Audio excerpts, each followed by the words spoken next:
if you think about it, you and I are actually doing a co-sell right now, right? You're bringing your ideas, I'm bringing my ideas, and we're just sort of sharing those ideas together on a common framework. Over a period of time, technology has changed a lot, and especially I mentioned the aspect of cloud, where everything is more into cloud-based technology. This is a skill which is somewhat in the middle, where you actually have to have a little bit of technology and business experience, but at the same time, you also have a very good listening skill, a very smart set of soft skills.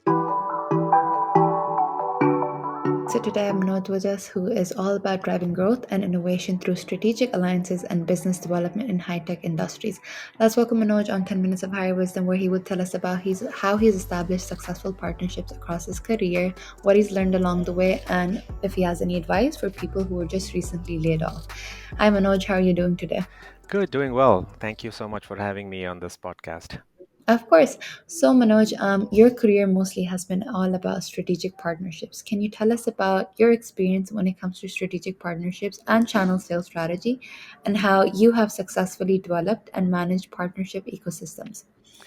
Yeah, so a couple of things here. First of all, partnership and alliances has been an industry term that has been used for a while, and different capacities, different foundational models are there.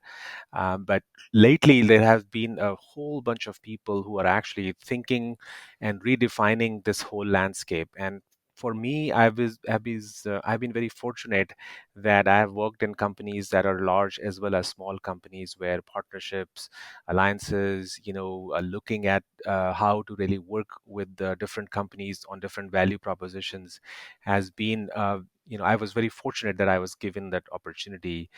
My experience has been that for successful leadership in this space, you have to have at least a slightly different set of skills, which are not very conventional skills. So this is not really a technical skill that you really acquire from learning about different technologies. This is also not a very typical.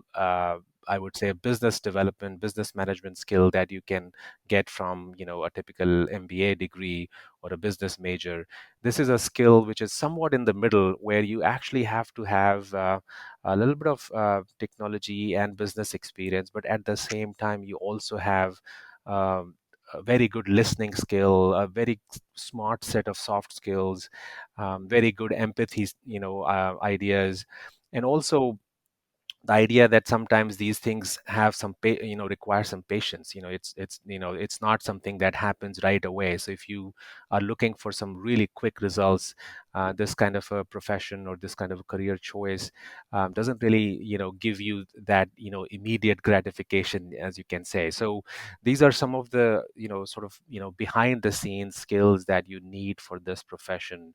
And I was fortunate that I worked with a lot of good leaders, good mentors, as well as people around me who actually were all in the same boat, and we all rallied together for this cause, and shared our insights and built a community around, and then became more proficient at this set of skills.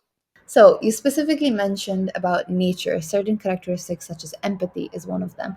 How does one build on these skills specifically when it comes to actually wanting to pursue a career in something like this? Yeah, so I think one of the fundamental of this whole idea is that you have to have I would say a small group of people or a community that is built around this concept of partnering, right? And you will find these people in the industry who have actually worked from tech industry or biopharma or financial services, or even non-profit organizations. You will find people from different backgrounds who are all actually doing some sort of partnering. Nobody is actually doing or business by themselves. Everybody needs partnering, right? The idea now is that how do you really learn from each other? Where are those skills getting shared? And how do we really build that kind of a skill set? And in that there are a couple of organizations which have actually done some workshops, some foundational research, shared some insights, documented some of these best practices, and there is a whole bunch of guiding principles, I would say, and best practices that have been very well articulated and documented. Still, I would say that a lot of experience comes from working in the industry and listening just to what are those partnering skills, what are those partners really looking for, and empathy becomes very important there, because it is very possible that when you are in a large company, you want partnering to happen in a different way, but when you're on the other side, when you're a small company trying to partner with a large company, you have a sort of a different mindset to approach the things. So this, I would say, looking at the support group and communities, looking at some of the foundational best practices, and then listening to each other, and learning from that empathy skills that you built, will definitely help you in this career. No, for sure. Thank you so much for sharing that. You mentioned an interesting point, Manoj, which is why I want to for us to take a step back. You mentioned that partnerships are usually based on learning from each other, but for that to even happen, you need to establish the right network of good partners. So, how does one establish a good network of people who he could actively learn from in a way that is mutually beneficial for both parties at the end of the day? Yeah, so I think one of the things here in partnership is that when you are looking at a partnering landscape or a partnering set of partners, I would say you basically have a natural tendency to tier them, right? Put them in different buckets, or give them some sort of a gold, silver, bronze, or tier one, tier two, tier three group of partners. Some are high profile, high importance, big companies, big revenue potential partners, versus mid size versus small size. So you have the tendency to put them into that kind of a bucket. The other approach that people take is, well, let me look at these partners and see what is you know the future potential of it.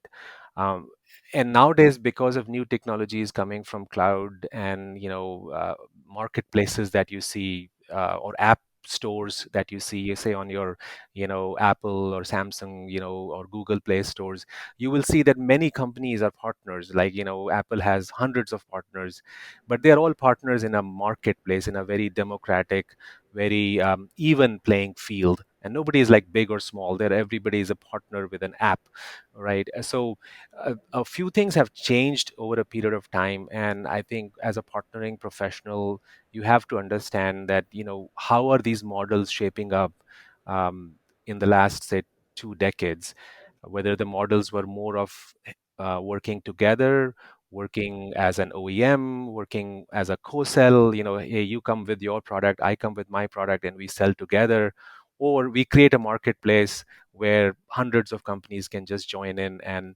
sell their value proposition. So there are many different modeling structures, I would say, models that have been created now.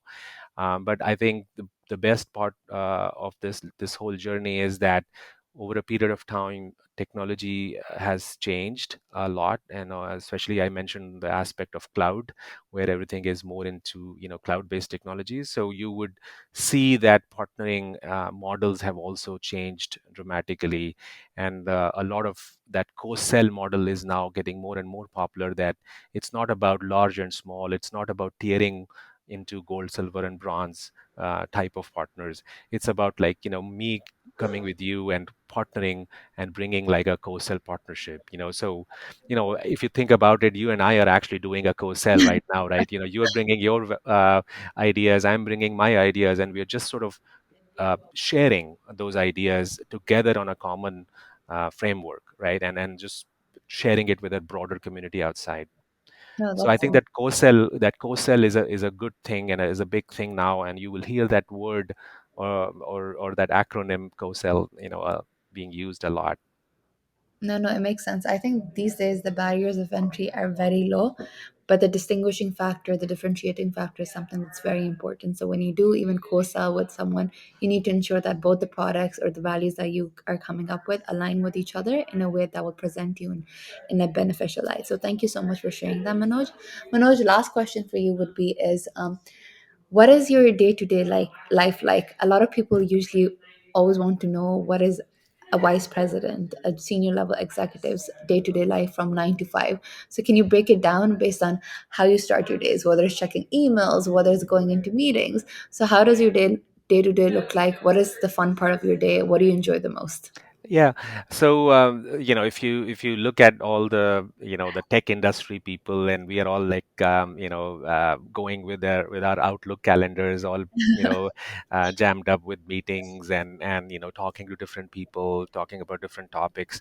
But if you think about the overall uh, time that is being spent in one full day, I would say half of the time is actually spent in meetings with specific partners, right? So if I have, say, 5 partners that I'm working with, I would have some weekly, monthly, daily meetings set up with them on looking at their business model and day-to-day tracking of how things are working with the partners. So a lot of those meetings are one-on-one meetings, partnering meetings to understand their issues or concerns, and sort of tracking progress on partnering issues.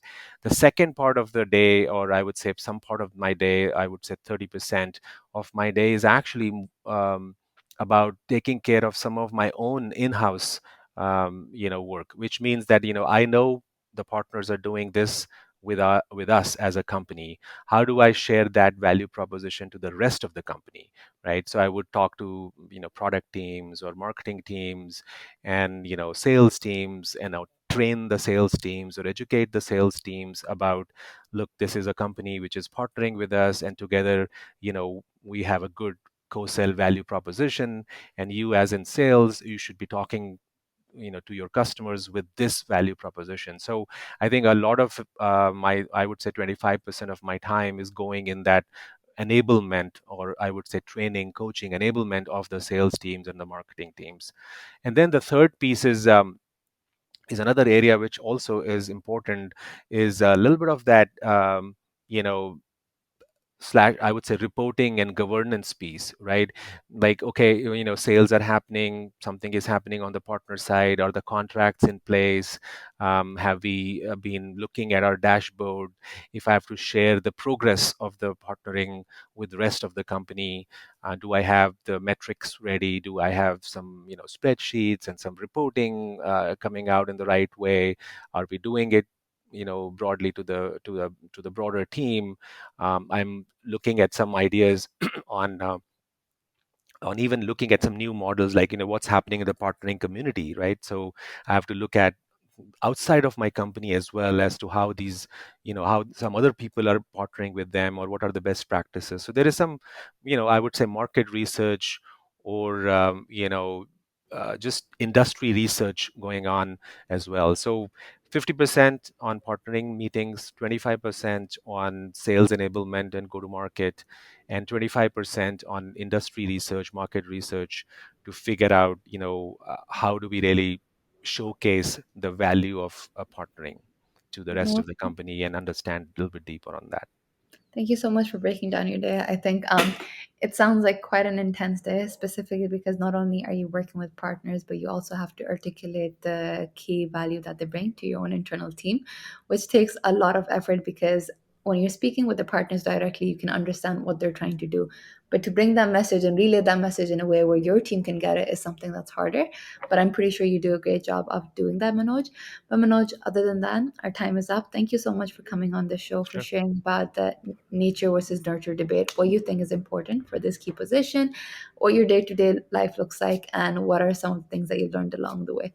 It was a pleasure learning from you, from your journey. And if you had any advice for job seekers out there, thank you for sharing that as well. Sure. Thank you so much for having me. It was a pleasure.